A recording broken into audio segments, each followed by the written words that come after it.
Assalamualaikum warahmatullahi wabarakatuh. Eh, saya Khairul Huda dengan NIM akhir 013. Di sini saya ingin menjelaskan terkait tema hubungan sistem pemasyarakatan dengan tujuan pemidanaan menurut KUHP nasional yang baru. Sebelum lebih jauh, kenapa sih KUHP itu diganti ke yang baru? Nah, sebagaimana kita tahu, yang di mana KUHP lama atau bisa disebut dengan warisan Belanda itu selama puluhan tahun kita menggunakannya. Nah, di KUHP lama tuh fokusnya tuh hanya semisal contoh cuman hanya untuk balas dendam. Nah, dengan adanya KUHP nasional di mana Undang-Undang Nomor 1 Tahun 2023 semuanya itu berubah.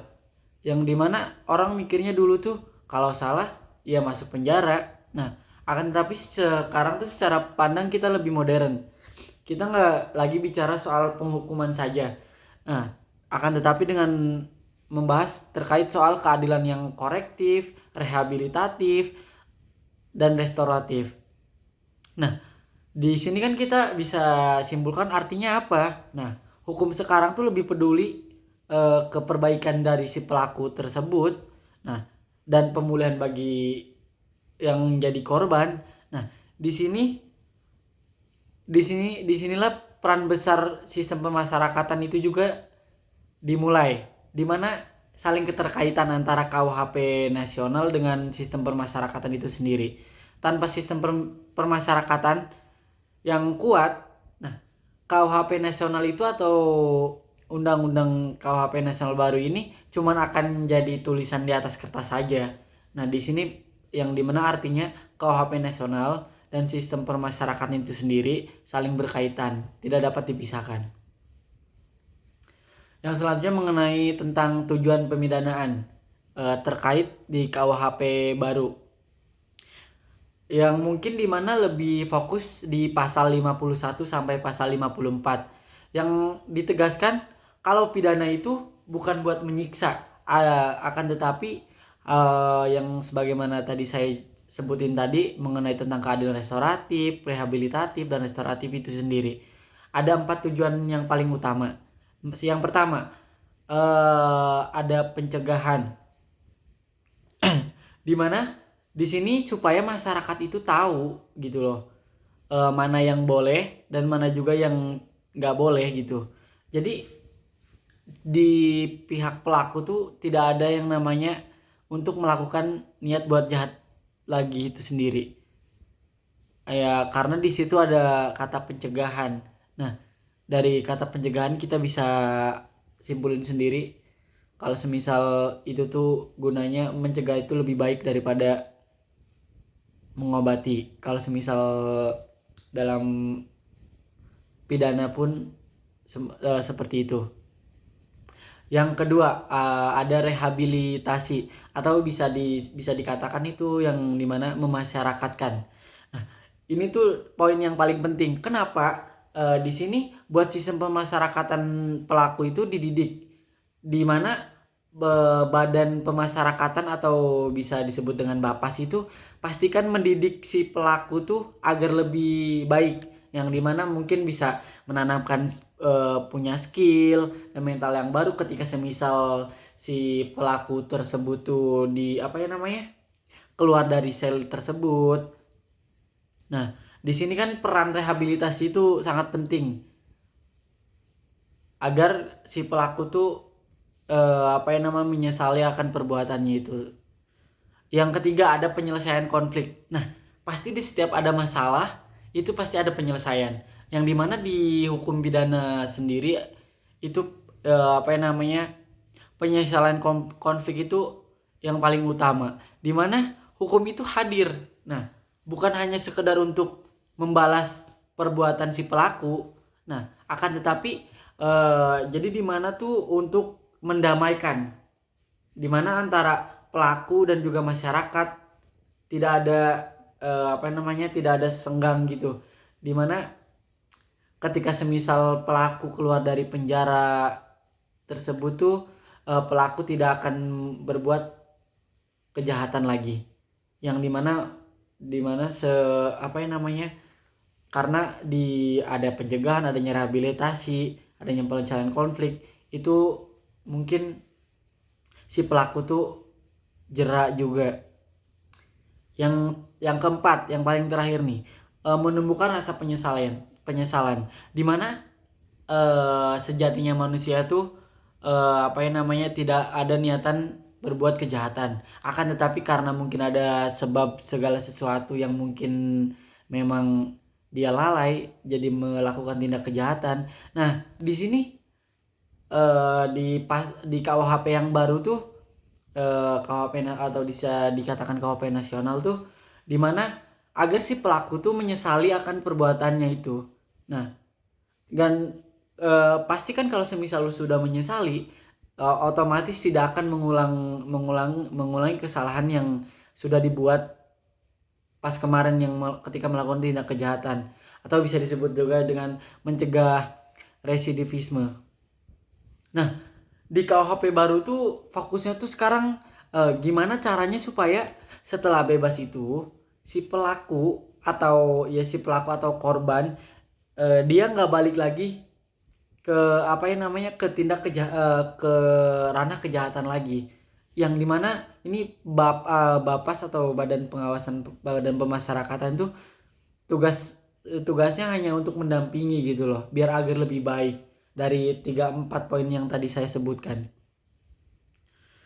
Mengenai apa yang namanya, lembaga pemasyarakatan dan juga KUHP itu, dimana kenapa saya bilang kedua hal ini yang tadi saya sempat singgung tidak bisa dipisahkan antara KUHP dan juga pemasyarakatan. Bayangkan ketika semisal KUHP nasional itu, contoh semisal nyawanya, nah, atau petunjuk lainnya gitu. Sedangkan sistem pemasyarakatan yang ada di Undang-Undang Nomor 22 Tahun 2022 itu sebagai raganya, yang dimana notabene itu yang menjalankannya atau kendaraan yang menjalankannya gitu. Nah, di sini KUHP baru tuh punya konsep yang dimana ada konsep tuh yang namanya double track system, yang artinya sanksi itu nggak cuman buat berupa pemidanaan saja atau penjara saja, akan tetapi bisa berupa tindakan seperti contohnya rehabilitasi medis dan juga rehabilitasi sosial, itu buat si korban, kita semisal antara korban dan pelaku juga. Nah, siapa yang mengeksekusi ketika semisal adanya rehabilitasi ini? Nah, sistem pemasyarakat tuh atau di Balai Pemasyarakatan atau disingkat dengan Bapas tuh, jadi antara aturan main KUHP dengan praktek di lapangan itu lewat permasyarakatan itu sendiri. Sekarang jadi sudah satu frekuensi dari yang tadi saya jelaskan tadi. Nah, yang menarik tuh ketika semisal kita bicara soal KUHP baru itu. Nah, adanya contoh semisal adanya inovasi pidana alternatif, di mana di KUHP nasional itu penjara. Nah, itu kan bisa disebut dengan pasti kalian semua tahu, yang dimana artinya ultimum remedium atau jalan terakhir dari ketika semisal adanya kejahatan gitu. Kalau ada tindak pidana, ya mungkin sebisal contohnya ya, tindak pidana mencuri yang hal-hal yang kecil, semisal ancamannya itu di bawah 5 tahun penjara, atau hakim tuh bisa bisa kasih hukuman, contoh yang dimana mungkin ada pidana kerja sosial. Nah, di sini kan kita bisa tahu kalau semisal ini tuh lebih menguntungkan daripada penuhin di sel tersebut gitu loh, yang dimana notabene sel kita tuh udah over, yang dimana udah kelebihan pelaku gitu.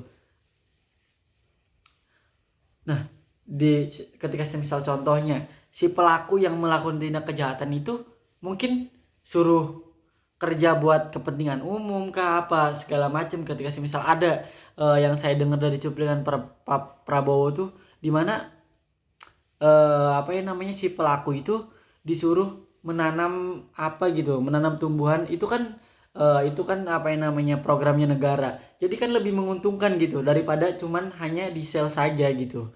Nah, terus ada lagi juga ketika semisal adanya pidana pengawasan, di mana ketika semisal pelaku itu tetap di rumah, nah akan tetapi gerak-geriknya atau segala macam perbuatannya itu ya diawasi, yaitu emang fungsinya badan pemasyarakatan itu sendiri daripada hanya cuman menjaga di pintu sel saja gitu. Nah, menurut inovasi yang saya mungkin ada di pikiran tuh seperti itu gitu. Nah, ini tuh merupakan bukti nyata, yang bukti di mana bukti nyata yang disebut keadilan restoratif. Nah, di sini sistem permasyarakatan sekarang tuh nggak cuman yang tadi saya katakan, ketika semisal ada pidana pengawasan tuh bukan cuma hanya badan pemasyarakatan tuh hanya mengawasi di depan gerbang penjara saja. Nah, di jadi yang dimana pengawasan atau badan pemasyarakatan itu apa yang namanya ikut andil dalam mengawasi di tengah masyarakat itu sendiri. Nah, di sini kan kita lihat, oh ini inovasi yang bagus ini karena bisa mengurangi beban penjara yang udah over capacity. Dimana hal itu sendiri kan tidak bisa dipungkirin kalau semisal di kasus di Indonesia ini masih banyak gitu. Nah, contoh ketika semisal saya kasih satu studi kasus contoh gitu. Nah, dimana contoh kasus nyata yang sering kita temui ketika semisal saya sebut saja namanya tuh Pak Alek gitu. Dimana dia seorang pengangguran yang terpaksa. Nih, di sini kata terpaksa itu kan ada sebabnya gitu loh, ada motifnya, motif kejahatannya. Ketika semisal Pak Alek ini mencuri tabung gas di toko kelontong atau di toko Madura terdekat gitu loh.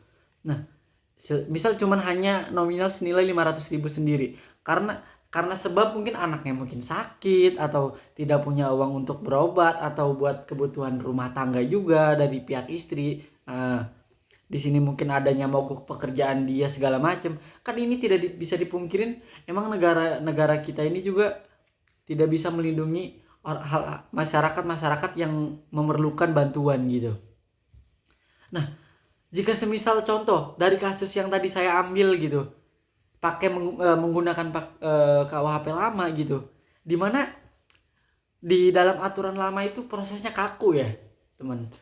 Nah, dimana prosesnya mungkin Pak Andi itu masuk sel tahanan, terus bisa juga sampai di sidang, terus sampai juga mungkin ada yang pernah juga ada sampai divonis, malah divonisnya memberatkan gitu, atau bisa sampai 6 bulan atau 1 tahun gitu.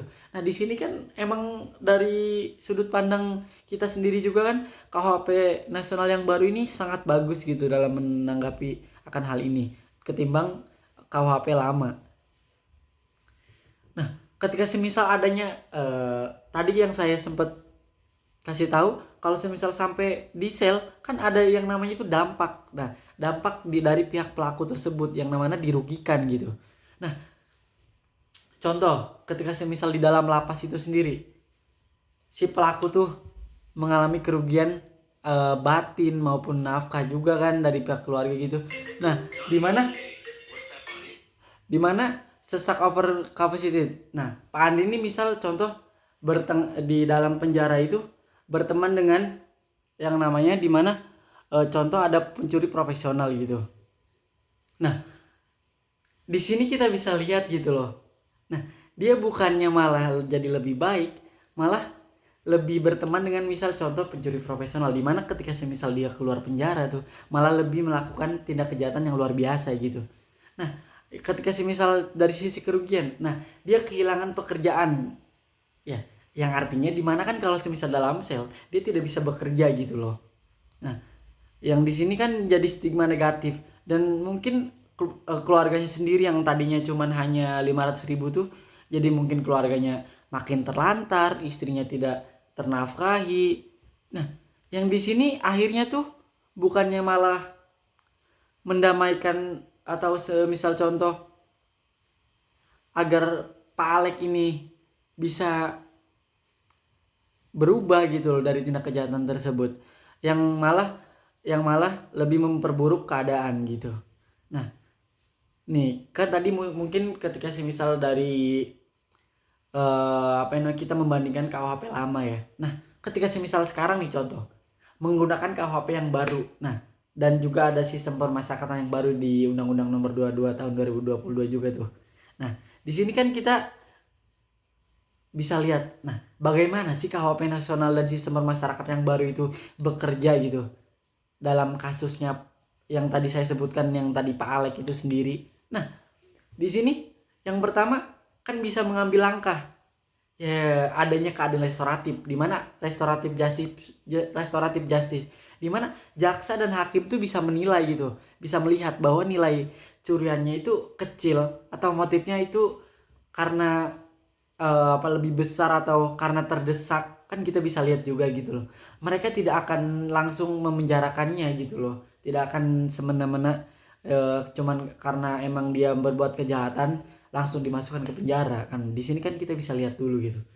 Yang langkah kedua mungkin contohnya ketika misal adanya peran pembimbing kemasyarakatan atau disebut dengan PK ya, PK atau Bapas juga bisa disebut juga. Nah, di sini petugas Bapas tuh melalui lintas masyarakat atau penelitian masyarakat ini mereka mengecek nah ke lingkungan Pak Alek itu sendiri, di mana mungkin apakah ini betul nggak ya kasusnya ini,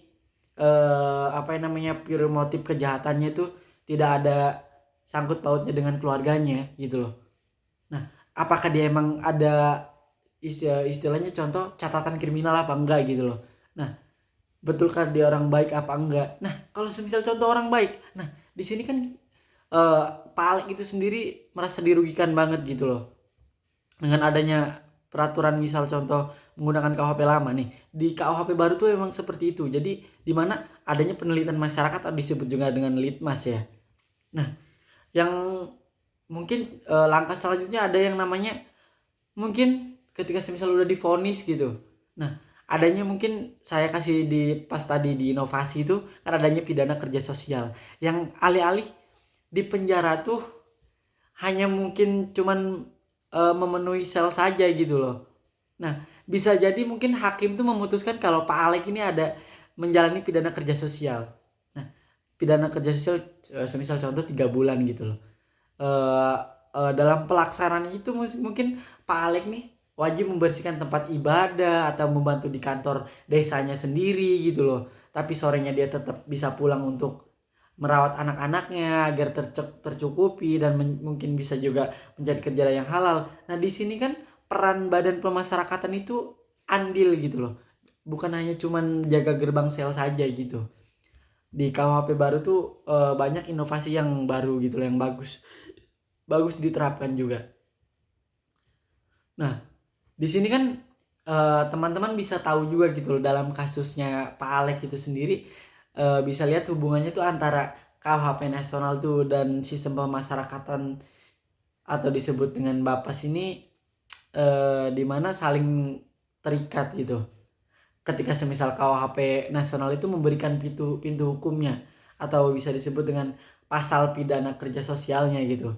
Yang sedangkan sistem pemasarakatan itu sendiri menjadi pelaksanaan di lapangannya, di mana Bapas itu harus berperan penting dalam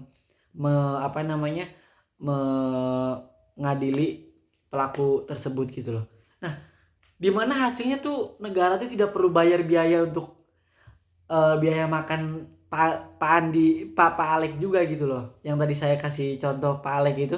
Nah, masyarakat itu tetap mendapatkan manfaat dari kerja sosialnya. Nah, dan yang paling penting tuh Pak Andi tidak kehilangan masa depannya. Yang mungkin anak-anaknya itu butuh sosok Pak Andi ini sebagai ayah atau sebagai suami dari pihak istri itu sendiri. Nah, tuh yang paling penting tuh kan di KUHP baru tuh yang namanya ada kata-kata tuh tujuannya tuh pemidanaan tuh hanya untuk memanusiakan manusia. Nah, di sini kan kita bisa lihat gitu loh mengenai KUHP lama sama perbandingan KUHP lama dan KUHP baru itu sangat jauh-jauh berbeda. Makanya eh, ketika semisal contoh melihat kasus dari Pak Alek itu sendiri sangat berbeda gitu loh. Bukan hanya cuma balas dendam, akan tetapi ingin mengubah Pak Alek itu berubah sepenuhnya dari mentalnya, dari skillnya, agar dia menyesali perbuatannya. Dari negara juga bisa menilai kalau itu perbuatan kejahatan luar biasa atau biasa. Nah, kesimpulannya tuh di mana hubungan antara tadi sendiri pemasyarakatan dan KUHP nasional yang baru itu sangat erat, dimana mungkin KUHP itu menjadi filosofisnya ya, yang tadi sebagaimana saya kasih contoh, KUHP itu sebagai nyawa atau nyawanya gitu loh, sedangkan sistem pemasyarakatan itu sebagai raganya. Nah di sini misal KUHP itu memberikan dasar filosofisnya, ketika dalam sistem pemasyarakatan memberikan metode pembinaannya, nah atau pelaksanaan yang mungkin akan terjadi berikutnya gitu loh. Nah, tantangan yang mungkin sekarang tuh mungkin ada, apakah fasilitas kita udah siap kah? Nah, di sini kita bertanya-tanya, masyarakat kita masih bisa menerima kembali nggak sih mantan narapidana yang sudah bertaubat itu? Nah, ingat keberhasilan ini, ketika semisal keberhasilan hukum kita ini bukan diukur dari seberapa penuh penjara kita. Nah, tetapi seberapa banyak orang yang berhasil kita ubah, yang dimana memanusiakan manusia itu sendiri gitu loh. Jadi manusia kembali yang di masyarakat itu bisa diterima. Mungkin kurang lebihnya seperti itu yang mungkin dari ambil tema tadi saya, yang dimana hubungan sistem pemasyarakatan itu sendiri dengan tujuan pemidanaan dalam KUHP yang baru itu. Mungkin cukup sekian. Assalamualaikum warahmatullahi wabarakatuh.